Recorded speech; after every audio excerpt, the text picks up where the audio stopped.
เสียงอะทุกคน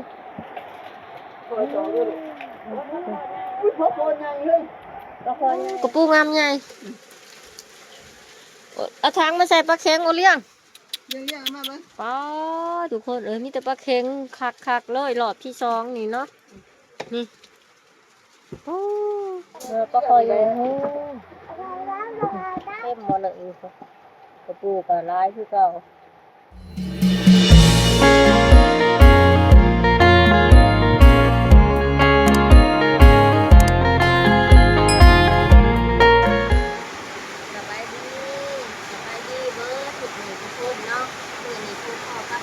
คือเราสองที่เราเท้าเราวิธีบางหักของคือของเท้าตาทุกคนดูดิคนตกรักแล้วทุกคนตกเป็นแก้มขึ้นนี่ก็ได้ตีนเช้าเนาะได้ดังไพ่ให้เราเท้าคนกินหนึ่งเข่าเนาะก็ได้ช่วงไปลีเนาะก็ได้ช่วงพยายามลีทุกคนคนตกรักเองอะไรเนาะมาหลุดกันเนาะดูดิคนรักอีกน่าจะป้าร้ายที่เข้าก่อนเนาะความพ้นมันตกแห้งตกตั้งแต่เมื่อคืนนี่เลยทุกคนจนปานนี่ยังบ่หยุดเนาะเท่านาสิลงยามลียามตกเนาะทุกคนมาลุ้นน้ำกันมามือนี่เท่านาสิได้ป้าร้ายอยู่บ่เนาะฝนตกนักอลีตั้งแต่เมื่อคืนนี่ทุกคนเนาะ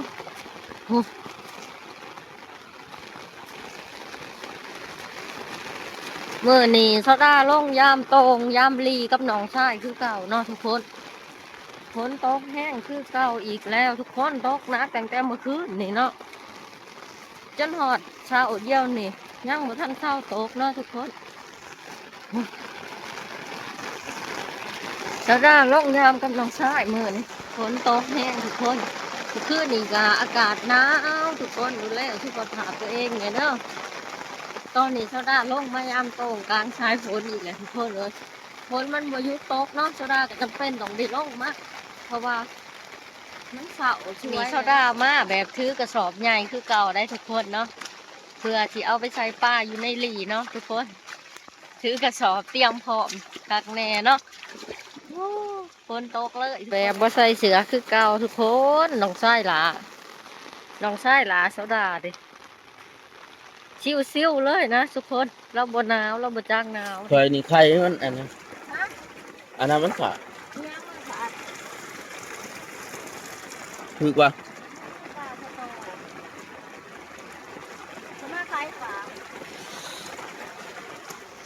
โซดามาหอดตอนใหญ่เลยเนาะทุกคนโซดาสิเบิ่งป้าบื้นนะตอนก่อนมีบ่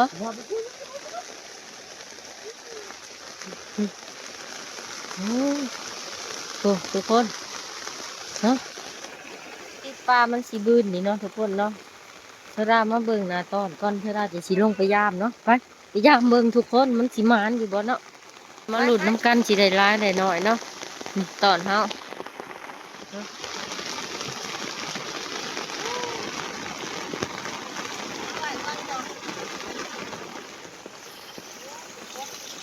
เดี๋ยวถูกเนี่ยก็เอาชอบสิมันเกิดมาจะมีของก็ปะระวัง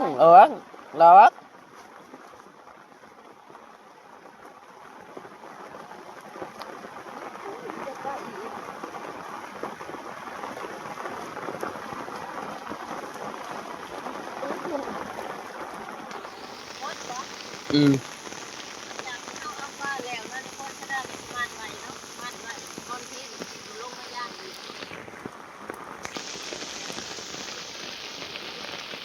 ทุกคนไปหล่อย่ามอีกทุกคน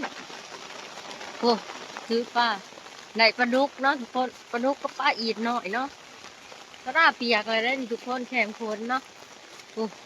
น้องกับบริษัทเสือใส่แพะเนาะโอ้น้ำร้ายผู้เจ้าว่าน้ำแกงสิขืนมาจากเนาะตายทุกคนเลยเขาหอดน้ำตอนใหญ่อีกแล้วทุกคนใส่ปลาขาวคือพอเห็น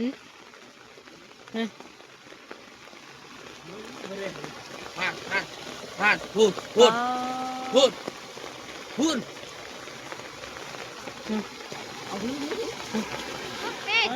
เอานี่มาแล้วป้องไว้ โอ้ทุกคนน้ำขึ้นร้ายแห้งทุกคนมือนี่เนาะฝนตกเบิดคืนเบิ่งนี่ตอนต้นนี้โซดาสิให้น้องชายเป็นคนลงไปงูไปย่ามเนาะทุกคนชันไปชันไปโอ้โอ้น้ำก็ร้ายคักอะลีรอเนาะโหโอ้ยทุกคนน้ำพี่ภาษาได้ทุกคนนี่พี่ภาษาถือบ่เอ้า ทุกคนไง บ่ค่อยใหญ่บ่ว้าวมาใหญ่จักโตเบิ่งเอาใส่ฝนกระตกหนักอะลีบาดหนึ่งตายบ่บาดนี่หนาวแห้งบ่เอาได้ปลาคอใหญ่เนาะทุกคนเนาะ หนูเจ็บ ได้ปลาคอใหญ่เนาะมานเติบทุกคนเหมือนแล้วก็เปียกฝนอีกคือเก่าทุกคนมื้อนี้บ่เป็นหยังซิ่วซิ่วคือสิบ่ขายอีกเลยแหละทุกคนเนาะขายแล้วแหละก็แล้วเลยแหละ มายามตัวกระตุ้มน้อยอีกทุกคนยามตอนใหญ่แล้วเลยมานเติบทุกคนตอนน้อยจะมีมายามเบิ่งน้ำท่วมเลยทุกคนเอ้ยโอ้เนาะ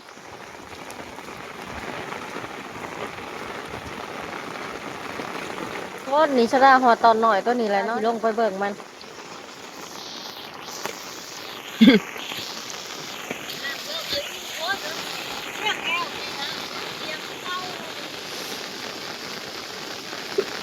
ปลาซิวอ๋อมันขึ้นมาน้ำข้อมัน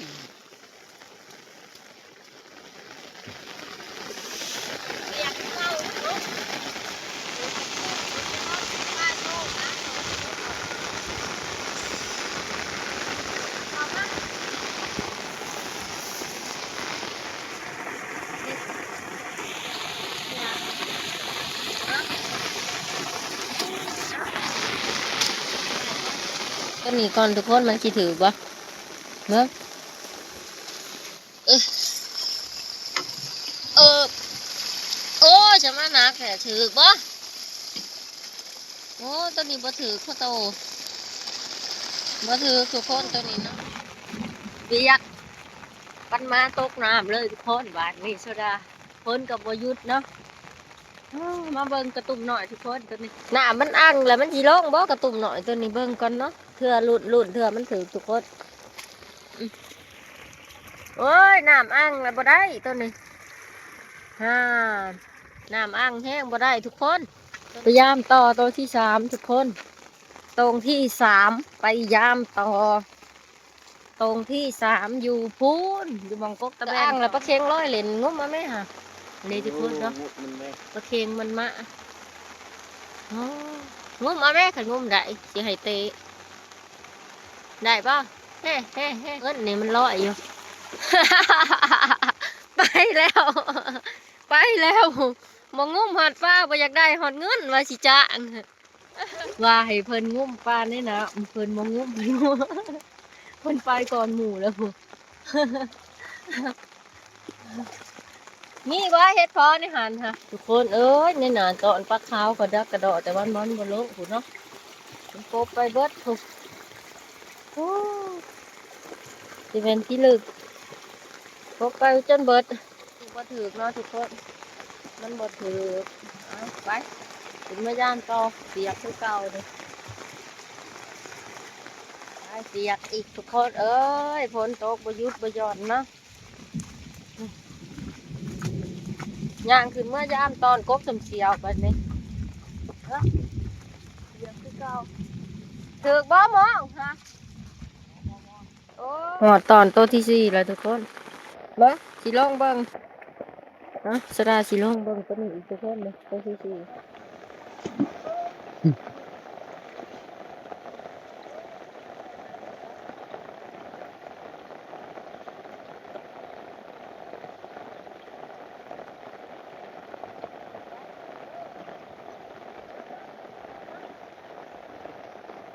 ทุกคนตอนตัวนี้เนาะนี่ถือกระซิวหน่อยไล่นี่ถือทุกคนไปแล้วทุกคนตอนเช้ามือนี่ย่ามแล้วคืนเมื่อเที่ยงตอนทุกคนมันหนาวแห้งเนาะบัดตอนสวยสดาสีลงมายามใหม่อีกรอบสองคืนมาเลือกว่าเที่ยงก่อน มันบ่ถือนี่หอดเที่ยงทุกคนจะขึ้นมาก่อนมันหนาวเนาะสิมาเลือกป้าก่อนเอาบัดนี้ไปขึ้นเสื้อสิแท้บ่มีใส่โอ้ยเที่ยงเลยทุกคนพอพอยังเลย ก็คอยอยู่เอ้า ใส่ตัง มันบ่ตายดอก มันก่อนไงก็ นี่ เรียกตัวเดียวนี่ ง่ายเด้อ ป้า หูกระถือกัน ใส่ตัง มีแต่ป้าอีดร้ายอีหลีปลาคออะไรตัวหนึ่งตัวใหญ่เนาะทุกคนม้านเติบม้านตัวใหญ่เบิ่งเนี่ยทุกคนปลาคอ ใต้แรงมาก ปลาคอใหญ่ตัวหนึ่งทุกคนปลาขาวเนาะม้านไล่เตอให้ป้าเพิ่นเลือกอยู่ดีกับปลาสาวแม่ก็ใส่ขาวนะ เส้นมันเดียวเป็นชิ้นอย่างเดียว เอาเลือกเอาเต็มหมดเลยกระปูกับร้ายคือเก่ากับปลาสาวเลือกปาดเนาะ นอนกอดสิหูกันกอดเป็นคืนเนี่ยเลือกป้าน้ำกันขมือยังเป็นสาวอีกคนนี่ มาเด้อพี่น้องมาเลือกป้าเด้อช่วยกัน จักหน่อยสิลงไปเอาไม้เลือกอีกนั่นนี่เด้อทุกคนหน่อยต้นสวยนี่สิลงไปเอาอีกเทื่อหนึงทุกคนป้าเนาะโอ้ย มาเด้อ นี่แต่ มา ป้า เลือก อีก ป้าช่วยกันเด้อไปอีก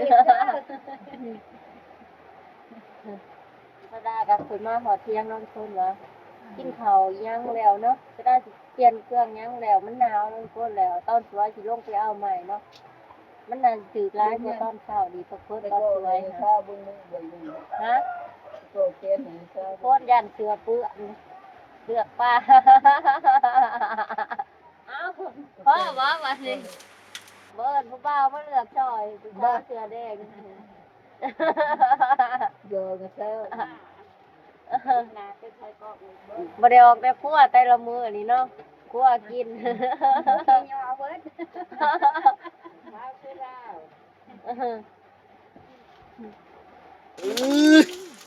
นี่จะมาเข่งบ้าน มีแต่ปลาเค็งหลอบที่สองทุกคนเนาะปลาชิวก็ร้ายเติบได้ละเช้ากระปูงามใหญ่เอาทางมาใส่ปลาเค็งโอเลี้ยง เยอะๆมาเบิ่ง ป้าทุกคนมีแต่ปลาเค็งคักๆเลยหลอบที่สองนี่เนาะนี่โอ้โห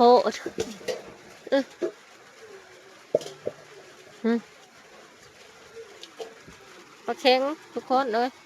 เจ้าไปมาไว้เจ้าคนเดียว บ่ยับออกแล้วละ เอาลูกเจ้าบ่เฮ็ดดอกแม่ไปเฮ็ดเอง น้ำลาย พอมึงไปซักยาบ่ อยู่ให้นะ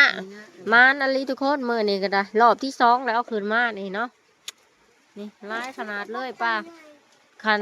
เสี่ยงน้ำแกงถ่วมได้ทุกคนเนาะคันน้ำบ่ถ่วมนี่สิได้ลายเบิดมือละมือนี่เนาะ เขาเหลือป้านี่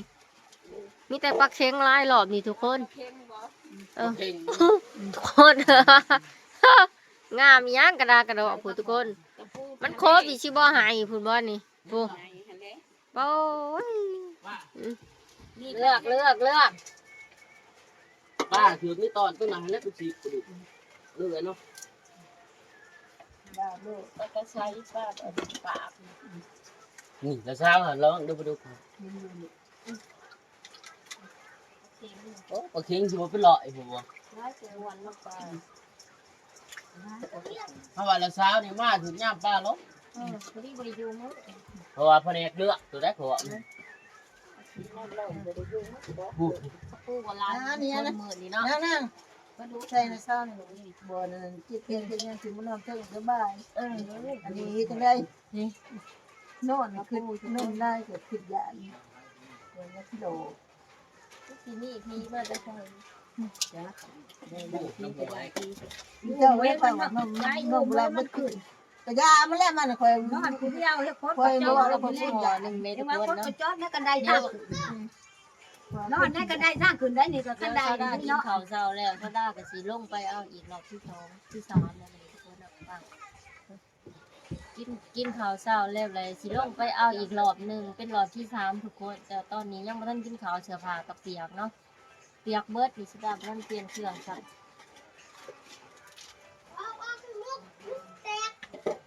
รอบที่3กันมันเป็นตอนเที่ยงเลยสิได้ร้ายกว่าเก่าทุกคนเนาะหารุ่นหาเบิ่งน้ำกัน มาตัว นี่เล่นตัวหนึ่งเลยกับเพียง เวลาปลาโคมปลาโลก็เอาออกด้วยละ เอา เอาเคียออกอีกคนเก็บคือข่อยนี่